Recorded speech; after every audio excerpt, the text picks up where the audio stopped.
Welcome to live your legacy, where every story holds a turning point, and every turning point holds the power of legacy.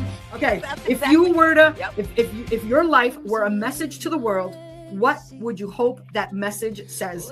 And I know this is a hard question because we probably have a lot, but go ahead. It's okay, and I'm going to be really succinct. I'm going to put it into phrases. I'm going to mention the Obamas, because I always do, because they are a guiding light for me about what it means to create community and unity. So my main message is in phrases. Be of service, look for the helpers, create community, be authentic, lead with love, be non-judgmental, add forgiveness in, and heal. When you hear the word live your legacy, or just legacy, what does that mean to you personally? And I know, again, big questions, but what's on your heart and mind? To live your legacy, it makes me think about when I found your room on Clubhouse, and we've been rock and rolling with each other ever since then. But I had to be accountable about what legacy I was going to leave.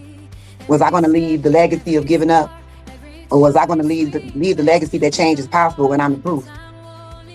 So that's what it means to me. My children are seeing transformation right before their eyes every moment, and that's the legacy that I will leave with them in the earth. Next question is, what does legacy mean to you? Yeah. So my mom would say, I wish I had all the money in the world to give it away.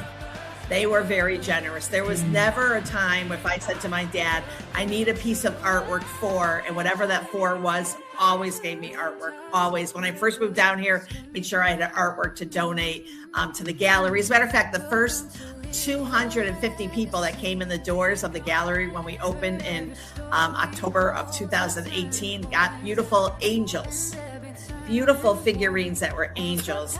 My parents were incredibly generous. They wanted to make sure that the community knew that we weren't just another boutique store or gallery, that we were giving to the community. So I donated artwork for the Hotel and Motel Lodging Association. And, they taught me how to give and how to care and how to serve on committees and boards. But let me tell you the story about how Me Money started, long before it was even called Me Money. Yes. It started because I put my husband on a budget, and I said, I'm going to give you this amount of money, and you're going to spend it, and you have to live within this means of this money. And the reason I did that was because I handle the finances, and I know, I detail everything, so I know exactly what he's spending.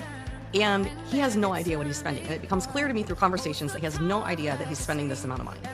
So I put him on this budget knowing that he's going to be okay. I'm not being super restrictive or whatever. He's going to be okay. He can make it within this amount of money. But my point was to help him to realize how much money he was spending, and to realize that all these little things add up. My work came out of adversity. When I was 17, I broke my neck playing football. Just at a park with my friends and became a quadriplegic. So you talk about, adversity and life possibly ending. And I was blessed where I had great family support, strong faith, and that really helped me turn it into a new beginning. Now that doesn't happen overnight, but what does happen is the journey. Because when something happens, when you're stuck, when you hit adversity, there's kind of one question I ask: now what? Because now what brings you to a fork in the road. And anything that happens to you. My dad died. Now what? I broke my neck. Now what? You couldn't get pregnant. Your wife couldn't get pregnant. Now what? You came down with, an illness. Now what? And that really brings you to a fork in the road. And I just chose the path that moves you forward. I've been very blessed to have the strength, the fortitude, the support to always move forward. And every turning point holds the power of legacy. Every step, every scar, every choice we make leaves a mark that time won't erase. This is where